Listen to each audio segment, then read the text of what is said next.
Welcome into Extra Time. We've got Craig Burley and Stevie Nicol here with me. Yesterday, both of you were actually talked about in a would you rather style question. Were we? There were other parts to it, but it was would you rather have Craig as your therapist or Stevie as your spaghetti chef under the watchful eye of Gab Marcotti giving the instructions? I would imagine it was Stevie as a spaghetti chef. A lot of people were interested in Stevie as a spaghetti chef, and there is another question about Stevie's cooking here today, but we'll start with you. It's not difficult. I mean, he puts the spaghetti in, and then after about 7 or 8 minutes, Gab shouts at him to get the spaghetti out of the damn water before he overcooks it. It's not al dente enough. Did you hear he put it in for 20 minutes at least? 20 minutes, yeah, all like mushy. Yeah. There was also Frank reading his book, a chapter of his book. And all on yesterday's Extra Time. Yeah. Sounds great. I'm glad I never watched it. Sounds great, yeah, you missed it, don't worry. Yeah, I won't be going back to look. I won't be revisiting that one. Frank reading a book? Frank reading a book. Yeah, and also Dan eating pineapple on a pizza in a restaurant with his shorts on. Yeah. We need some new material. OK, there's a more serious question to kick things off tonight. Nothing wrong with pineapple, by the way, on a pizza. On a pizza there is. On a pizza? No, there's not. Listen. Oh, my God. I can't remember his name right now. Oh, my God. But I believe it was a couple of years ago, the greatest pizza maker in the world made a pizza with pineapple on it and won the title. So don't tell me you don't put pineapple on a pizza. The greatest pizza maker in the world. I'll tell you what, I know about flying to the moon. Yes, what you know about and pineapple on his pizza. You honestly, I'm telling you. I bet it was a frozen What won pizza. the title of worst pizza ever? It was on a cooking programme last week. I was watching it with Eleanor, and I'm telling you. So is it he watches now? He tries to make out he watches cooking programme, and yet he puts spaghetti in the boiling water for about 25 minutes. Yes, Stevie, we know who we believe. All right, Craig. So I like it. Well, no one else does. Craig, what should Arsenal do regarding Aubameyang and the future? Is Martinelli a long-term solution? What, to replace Aubameyang? No.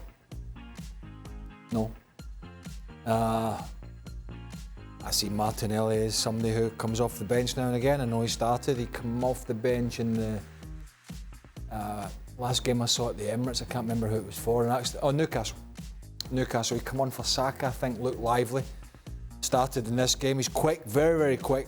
Talented, but no, I don't see it. I don't see him as a long-term solution for Aubameyang, no. Would Stevie be interested in participating at a cooking contest?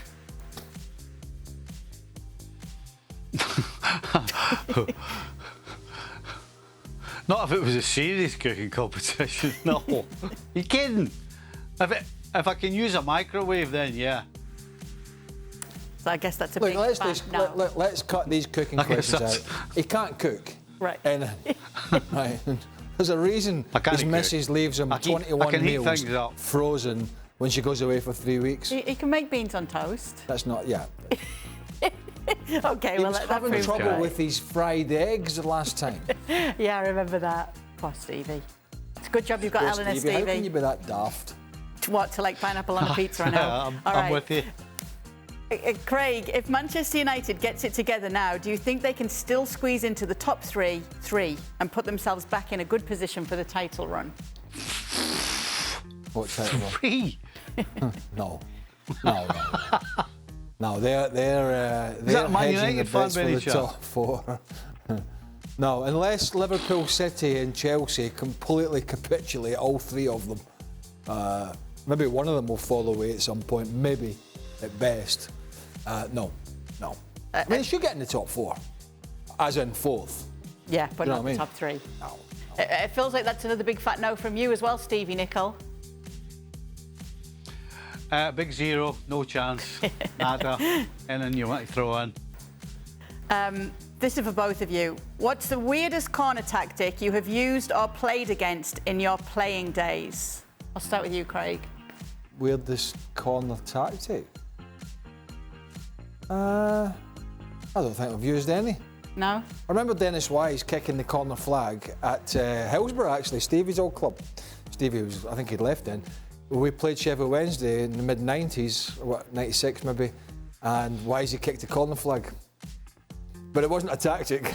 and then he realised he'd done it, and the ball moved outside the quadrant. and because the corner flag hit the ball, basically, and then he tried to shield it because he couldn't play it again. Right. So it wasn't a tactic. It wasn't a tactic. No, it was just what you call making a mess of it. It sounds like it. Stevie, have you had any weird corner tactics in your playing days? Weird? No, nothing weird. Just sensible stuff, you know, making runs and coming in, going and running in behind late and somebody putting it in. Nothing strange. Nothing strange. Listen, you and Mariner, you and Paul must have had some ingenious corner plan at the Revs, surely. Must have been something. We did have a plan, actually. Get it in the box. How about that? No short corners allowed. Hey, can imagine Paul. Hey, get it in there. Go and bloody attack it. Well, just quickly, because here's the thing. We had a guy. Here's the thing. We had a guy that could deliver a ball in Steve Ralston. So when you're getting a free opportunity to deliver a great ball in and around the penalty spot, then why would you not take it? Listen, I understand. If you don't have anybody who can deliver a ball, and you know what? You can start working on all your little routines and all your wee step overs and all your nonsense. What was that one we used to do at Scotland, Craig? On the byline, you had to back heel it or something. I bet Brown did it with you. Actually, we were. There was a goal scored. There was a goal scored the other a couple of weeks ago in international football. Do you remember? You were working with me. Was it right? I said to you that was what they called that free kick. Yes, you did. Yeah. Do you remember? Do you remember that? No, there was a free kick where. I can't use the words that it used to be called. Nor did you as well. It wasn't the Richard Golf one, was it? It was the one where they went to take a free kick and both players went to take it at the same time and they messed it up as if they did it intentionally. And then one of them then quickly whipped it in whilst the defenders were sleeping. Italy did it. Yes. And it worked. We did that. Yes. Strachan used to do it. Yep. I was sent to Kay. We did that for Scotland for 10 years when I was there, and it never worked once. We also did the one where the two defenders ran off the wall. So if there was a 4 or 5 man wall, the two defenders stood in the end of the wall either side, and then they spun off like in a half moon and went round the back because nobody was going to see them, and they were going to sneak around the back, and they were going to be unmarked and would whip the ball to the back post, bang, they'd head it in. That never worked either. 10 years. So listen, with this in mind... I actually saw that working, you know. That worked at Hampden Park, Scotland against England in the Stanley Rouse Cup. I wasn't playing in a game. It was Richard Golf. I think it was wee Strachan as well. Went up with somebody else, kidded on, they were both taking it. And of course the crowd fell for it. There's a shock. And they all went, because they thought they'd messed it up. And as you said, it was big Richard Goff, did the old sneaky round the back. Strachan put it over his head and he headed it in. So it's actually worked once in 1,000. Yeah, so I should have said it never worked once when I was there. No, when you were there. So that was the worst thing that could have happened. Because as Stevie said, it worked once. And then to do with you being there? No, it wasn't to do with me. But it worked once and then they tried it every time after that. You know what I mean? It was like, right, and we used to go, for God's sake, we're not doing this again, are we? In training. It's never worked. Well, it worked in the Rouse Cup, 1989 or 88, whatever it was. But still it was Italy there. did around there, aye. Italy did it, yeah. But they're Italy, they're good, see. Wow. The Italians, they put pineapple on pizza. Yeah, and they end up having to go through to the playoffs to try and get to a World Cup. Listen, yesterday there was a really lovely question about your favourite training methods in a training session, like the things you most like doing during your training sessions, or was there one that really stuck out to you that you liked and remembered? Yeah, playing 8 sides, 2 touch. Why are you laughing? Wow, I was actually surprised he said that, because I've never met a footballer yet that doesn't like finishing. Crossing and finish. Can't he wait? Games. Crossing and finishing doesn't get any easier or any simpler or any more enjoyable, especially when you're at the back of the net and then you can rub it in the goalie's face. My favourite part of training was, the finishing was great. We used to play a lot of games. Yeah, when I say 8 sides, 2 touch, 1 touch, that kind of stuff. Crossing, finishing, blah, blah, blah. I didn't like the running part, obviously. Hated that. Neither did Shaka, as we found out yesterday. Yeah, but he's a goalie. Chipping out, the best part of training, if you could chip the goalkeeper in the shooting practice, that was the best part. Because goalkeepers got so annoyed when players tried. They didn't mind if you whipped it past them in the top corner. They didn't mind. They would take that. But when you tried to chip them, oh boy. Shaq will tell you one day, they get real angry. Really angry. I like that Stevie picked the easiest one because you probably won't be surprised to hear that Don Hutchison actually brought up one of the most challenging. What? It was when it would start like... adding up? Sums, maths? He was telling us about how well he was yesterday. What was it, counting his fingers? No, he was talking about when it would go like to 11 aside to 10 to 9. 11, 10, 9. How many is that? 5 done. Oh, on the pitch till it was like 3 against 3 basically on a full-size pitch, and he liked that. 3 against 3 in a full-size. It would start with like. Stupid.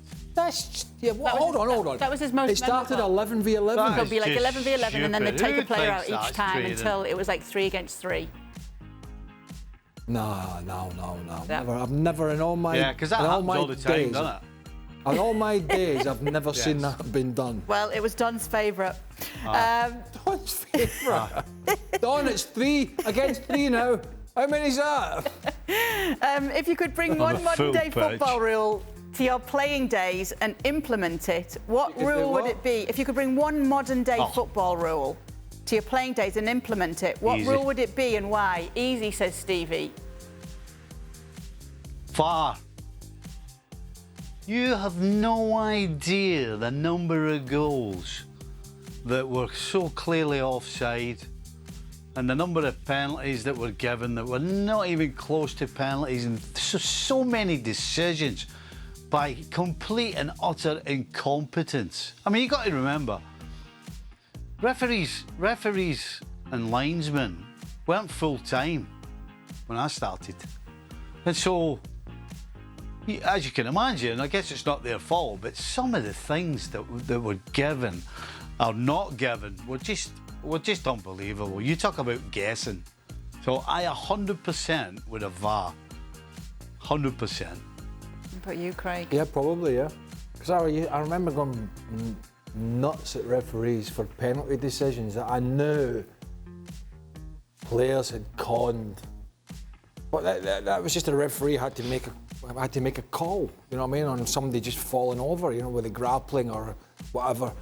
And then, go back to yesterday's game or whatever it was, the goal from De Gea was on the ground.